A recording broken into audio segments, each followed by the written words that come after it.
The Murder on the Links novel summary in English. Let's begin. Hercule Poirot and Captain Hastings travel to Merlinville-sur-Mer, France, to meet Paul Renaud, who has requested their help. When they arrive, local police greet them with the news that Renaud was found dead that morning, stabbed in the back with a knife and left in a newly dug grave adjacent to a local golf course. His wife, Eloise Renaud, claims masked men broke into the villa at 2 a.m., tied her up, and took her husband away with them. Upon inspecting his body, Eloise collapses with grief at seeing her dead husband. Monsieur Giroux of the Charite leads the police investigation, and resents Poirot's involvement.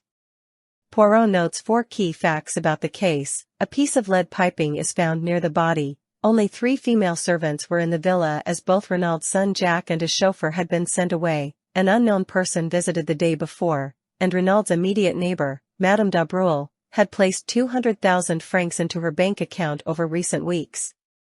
When Renaud's secretary, Gabriel Stoner, returns from England, he suggests blackmail, as his employer's past is a complete mystery prior to his career in South America. Meanwhile, Hastings unexpectedly encounters a young woman he had met on the train, known only as Cinderella. She asks to see the crime scene and then disappears with the murder. Poirot discovers that the case is nearly identical to one from 22 years ago, in which a man called Georges Conneau and his lover, Madame Baroldi, conspired to kill Madame Baroldi's husband. Poirot travels to Paris to discover more about the Conneau murder. On returning, Poirot learns that the body of a tramp has been found, stabbed through the heart with the murder weapon.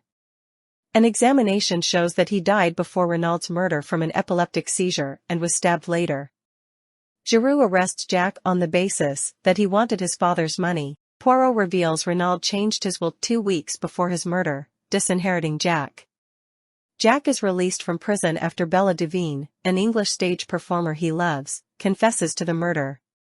Both had come across the body on the night of the murder, and each assumed the other had killed Renaud. Poirot reveals neither did, as the real killer was Martha d'Abreuil. Poirot elaborates on his theory: Paul Renaud was really Georges Conneau, who returned to France after fleeing years ago. By misfortune, he found that his immediate neighbor would be Madame Baroldi. Like him, she changed her identity to become Madame d'Abreuil. Blackmailed by her over his past, Renaud's situation worsens when Jack becomes attracted to her daughter. When a tramp died on his grounds, he saw an opportunity to stage his own death and escape Madame d'Abreuil. He would disfigure the tramp's face with the pipe, and then bury the tramp and the pipe beside the golf course, before fleeing the area by train. Anyone who would recognize that the body was not his would be sent away. However, the plan was discovered by Martha, who followed Renaud and stabbed him after he dug the grave for the tramp's body. Her motive is money. Jack will inherit his father's fortune on his mother's death. To expose Martha as the killer, Poirot asked Eloise to openly state she will disinherit Jack. Martha attempts to kill Eloise in her villa but dies in a struggle with Hastings' Cinderella. Martha's mother disappears again. Jack and his mother plan to go to South America, joined by Hastings and his Cinderella, who is revealed as Bella Devine's twin sister Dulcie.